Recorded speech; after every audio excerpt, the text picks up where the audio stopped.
Assalamualaikum warahmatullahi wabarakatuh. Halo adik-adik.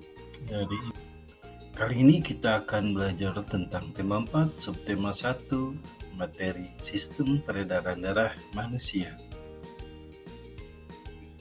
Sistem peredaran darah manusia terdiri dari dua bagian, sistem peredaran darah kecil dan sistem peredaran darah besar. Sistem peredaran darah kecil yaitu dari jantung ke paru-paru kembali ke jantung.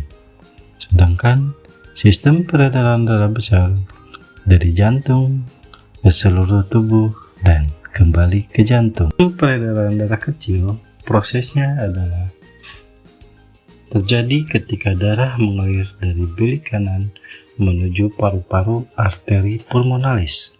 Kemudian di paru-paru terjadi pertukaran darah yang mengandung karbon dioksida dengan darah yang mengandung oksigen. Darah yang mengandung oksigen kembali ke jantung melalui vena pulmonalis.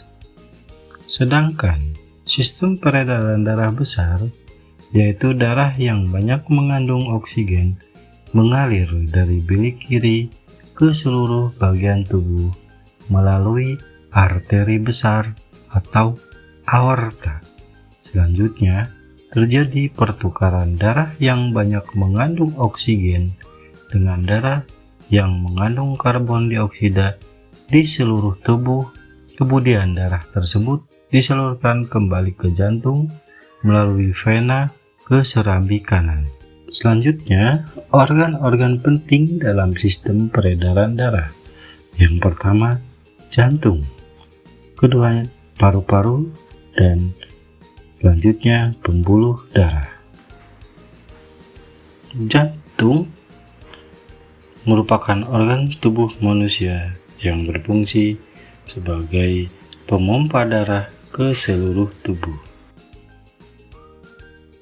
Ukuran jantung biasanya sebesar kepalan tangan pemiliknya. Jantung memiliki 4 ruang. Yang pertama, serambi kanan, serambi kiri, bilik kanan, dan bilik kiri. Di antara bilik kanan dan bilik kiri dibatasi oleh sekat jantung yang disebut dengan katup jantung. Katup jantung berfungsi untuk mencegah bercampurnya darah yang mengandung oksigen atau O2 dengan darah yang mengandung karbon dioksida atau CO2. Jantung memompa darah dengan cara berkontraksi dan berelaksasi secara bergantian.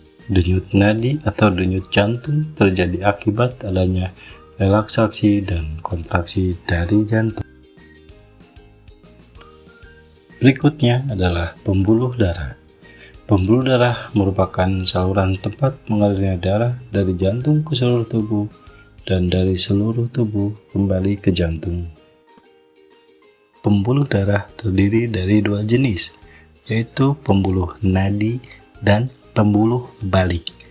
Pembuluh nadi disebut juga dengan arteri, sedangkan pembuluh balik disebut juga dengan vena.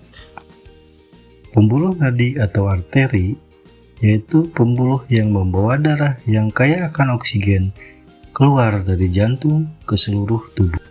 Pembuluh nadi yang paling besar disebut aorta. Pembuluh balik yaitu pembuluh darah yang membawa darah yang kaya akan karbon dioksida dari seluruh tubuh menuju jantung. Pembuluh nadi dan pembuluh balik bercabang-cabang. Ujung cabang pembuluh terkecil disebut pembuluh kapiler. Pembuluh kapiler sangat halus, berdinding tipis, dan berpori. Dalam pembuluh kapiler ini terjadi pertukaran 2 zat, yaitu antara oksigen dan karbon dioksida. Berikutnya adalah paru-paru. Paru-paru selain tempat terjadinya proses pernapasan, paru-paru juga memiliki peranan yang penting dalam proses peredaran darah. Dalam proses peredaran darah, paru-paru berperan sebagai penyuplai oksigen ke dalam darah. Paru-paru terdiri atas ribuan tabung bercabang. Tabung bercabang yang jumlahnya ribuan, semakin ke ujung semakin mengecil. Pada ujung yang mengecil terdapat kantong udara. Kantong udara ini dinamakan alveoli. Masing-masing alveoli memiliki jaringan halus kapiler. Pada jaringan halus kapiler inilah tempat terjadi pertukaran oksigen dan karbon dioksida. Pembelajaran tema 4, subtema 1, pembelajaran ke-1 tentang sistem peredaran darah manusia sudah selesai. Semoga bermanfaat dan jangan lupa klik subscribe, like, comment, and share agar channel ini terus berkembang. Assalamualaikum warahmatullahi wabarakatuh.